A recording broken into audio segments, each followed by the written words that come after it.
ሰበር ዜና የመካከለኛው ምስራቅ ትኩሳት ዛሬም ተቀጣጥለው ቀጥለዋል። አዳዲስ ክስተቶችና ጉዳዮች በየሰከንድ ሽርፍራፊ ውስጥ መውጣታቸው አልቀረም። መረጃዎች እንደሚጠቁሙትና እንደሚያመለክቱት ከሆነ በቅርብ ሰዓታት ውስጥ ብቻ መካከለኛው ምስራቅ የተከሰተ ያለው እጅግ አስደንጋጭና ፈጣን ተለዋዋጭ ሁኔታዎች አዳዲስ ጉዳዮችን እያስመለከቱ የነገውን የመላው ዓለም የፖለቲካ አስተላለፍን ከወዲያ ወዲህ እያተረማመሱ ይገኛሉ ተብሏል። የዛሬ መረጃ ሰዓታችን እነዚህና ተያያዥ ጉዳዮችን በስፋትና በዝርዝር የሚቃኝ ይሆናል። የመካከለኛው ምስራቅ የፍጻሜ ውጊያ የሚመስል ክስተት ብቅ ብሏል። የትራምፕ የ5 ቀናት ወጥመድና የኢራን ኤሌክትሪክ ጣቢያዎች መጋየት በተመለከተ እንቃኛለን። ሰላም ጤና ፍቅር በያላችሁበት ይሁን የዘወትር ግብዣችን ነው። ይህ ኢትዮ ግሎባል 360 ኒውስ ነው። የቻናላችን ቤተሰቦች ለቻናላችን አዲስ ከሆናችሁ ሰብስክራይብ በማድረግ እንድትወዳጁን እንጋብዛለን። መካከለኛው ምስራቅ ምድር እየተከሰተ ያለውን ነገር ከአንድ የሆሊውድ የጦርነት ፊልም በበለጠ ፍጥነትና ድንገቴ ክስተት የተቀየረ ይገኛል።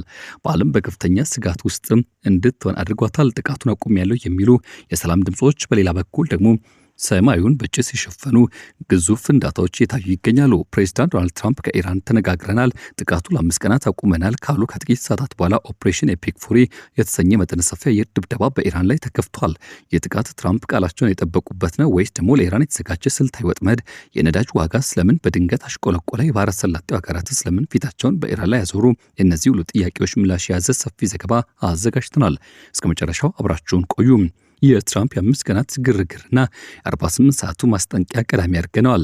ታሪኩ የሚጀምረው ከዋይት ሃውስ ነው። ፕሬዚዳንት ዶናልድ ትራምፕ ለኢራን የሰጡት የ48 ሰዓታት የመጨረሻ ማስጠንቀቂያ 24 ሰዓታትን ካለፈ በኋላ መላው ዓለም የቦምብ ዝናብ ይጠብቅ ነበር። ሆኖም ግን ትራምፕ በድንገት አቋማቸውን ቀይረው መጡ። በግል ትሩዝ ሶሻል ገጻቸው እንዲህ ሲሉ አሰፈሩ። የጦር ዲፓርትመንቱ ወታደራዊ ጥቃቶችን እንዲያቆም ትዕዛዝ አስተላልፌያለሁ።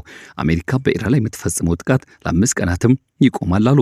ትራምፕ አክለው ከኢራን ባለስልጣናት ጋር ቀጣይነት ያለው ስብሰባ እያደረግን እንገኛለን። ውይይቱ በጣም ጥሩና ውጤታማ እንደነበር ሲሉ ገለጹ። ይህም መረጃ እንደተሰማ በውጥረቱ ተወጥሮ የነበረው የዓለም ነዳጅ ገበያ ትንፋሽም ተንፈስ አለ። ጠዋት ላይ $110ና እስከ $114 ሲሸጥ የነበረው አንድ በርሜል ድፍድፍ ነዳጅ በድንገት ወደ $97 ዝቅ አለ። ይህም በ8 በመቶ ቅናሽ በትራምፕ ዲፕሎማሲ ስኬት የተገኘ ነበር። ከአሜሪካ ጋር አልተነጋገርንም የሚለው የኢራን ቁጣ የታከለበት ምላሽ ደግሞ ነገሮችን የበለጠ ውሃ ቸለሰበት። በትራምፕ በኩል የተሰማው የሰላም ወሬ ከኢራን ጓዳ ሲደርስ ነገሩ ሌላ ሆነ። የኢራን መንግስታዊ ሚዲያዎችና ከፍተኛ ዲፕሎማቶች የትራምፕ ንግግር የውሸት ዜና ፌክ ኒውስ በማለት አጣጣሉት። የኢራን ውጭ ጉዳይ ሚኒስትር አባስ አራጋቺ ደግሞ ይበልጥ ፊት ለፊት መጥተው መግለጫ ሰጡ።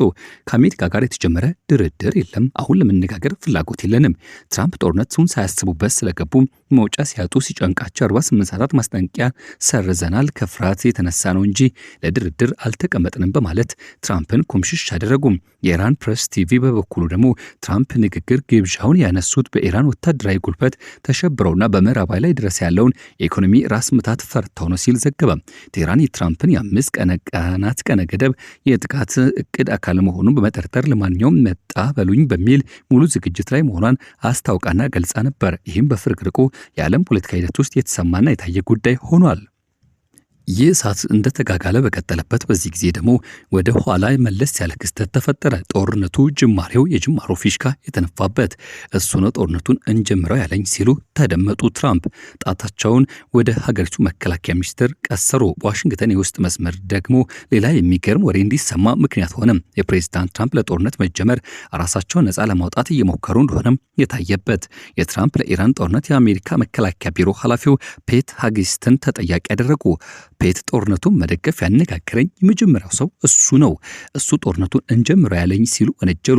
ይህ የትራምፕ ንግግርና አካሄድ ደግሞ በአሜሪካ መከላከያ ሚኒስቴር ውስጥ ትልቅ መከፋፈል መኖሩን በግልጽ በአደባባይ የሚያሳይ ሲሆን ትራምፕ ጦርነቱን ያስከተለውን የኢኮኖሚ ጫና ወደ ሌላ ሰው ለማሳበብና ለማላከክ ማሰባቸውን የሞከሩበት ሆኖ ተገመተም። የባህረ ሰላጤው ሀገራት ደግሞ ድንገተኛ የአቋም ለውጥ አድርገው እንዲሁም የእስራኤል ሴራ ሲሉ የጠቀሱትን ጉዳይ ይዘው ተገኙ።